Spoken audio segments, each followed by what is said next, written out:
Hello sa inyo! Ngayon, pag-uusapan natin ang isang tuklas na talagang binago ang lahat ng akala nating alam tungkol sa mga unang tao sa Pilipinas. Ito yung kwento na nagpapatunay na ang kasaysayan hindi pa pala tapos isulat. Ito yung tanong na nasa sentro ng usapan natin ngayon. Isang tanong na sa sobrang tagal, akala natin may sigurado ng sagot. Pero, paano kung mali pala ang sagot na yun? Okay, para maintindihan natin lahat, balikan muna natin yung kwentong nakasanayan na. Yung naging batayan ng kasaysayan natin sa napakatagal na panahon. For more than 50 years, kapag tinanong mo kung sino ang pinakaunang tao sa Pilipinas, iisa lang ang sagot na maririnig mo, mapa-classroom man yan o sa mga libro, ang Taong Tabon.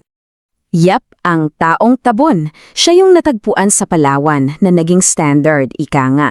Sa edad na 47,000 years old, siya yung pinakamatibay na koneksyon natin sa ating malayong nakaraan.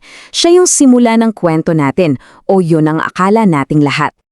So yun na nga, yung malinaw na sagot na Taong Tabon ay biglang magkakaroon ng challenger. At ang lahat ng ito, nagsimula lang sa isang simpleng pagtuklas sa isang kuweba na malayo-malayo sa Palawan. Dito na ngayon magsisimula ang susunod na chapter ng ating istorya. Lilipad tayo papuntang norte, sa Cagayan, kung saan may isang munting piraso ng ebidensya na babago sa lahat.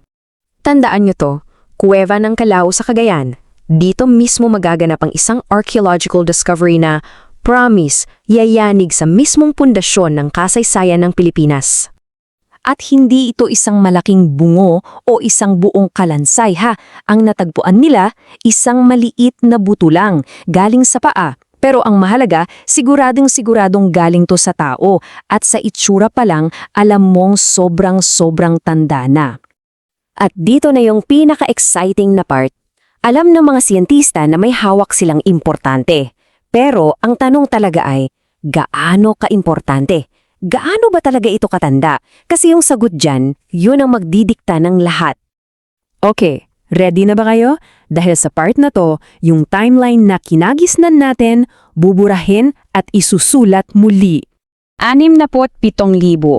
67,000. Hayaan nyo munang mag-sink in yung numerong yan. Isang numero na mas malaki, mas matanda kesa sa inaasahan ng kahit sino. Tama yung narinig ninyo. Yung maliit na buto mula sa Kuweba ng Calao, 67,000 years old pala. Grabe yung agwat, di ba? Isang napakalaking talon mula sa edad ng Taong Tabon. Para mas makita natin, tingnan nyo to.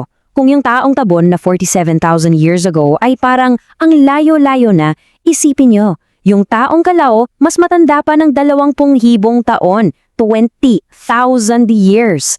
Ganyan kalaki yung binago ng isang maliit na buto. So, ayan na, opisyal na, may bago ng may hawak ng titulo. Ang Taong Calao, siya na ngayon ang pinakamaagang ebidensya ng tao na nahukay dito sa buong Pilipinas.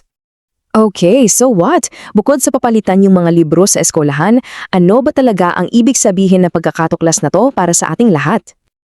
Naku, napakalaki ng epekto nito. Ibig sabihin, mas maaga ng 20,000 years ang kwento ng tao sa Pilipinas. Kaya ngayon, napapakamot ng ulo yung mga siyentista. Paano sila nakarating dito? Anong itsura ng Pilipinas noon? Nagbukas ito ng napakaraming bagong tanong at ibig sabihin, ang dami pa palang pwedeng i-research.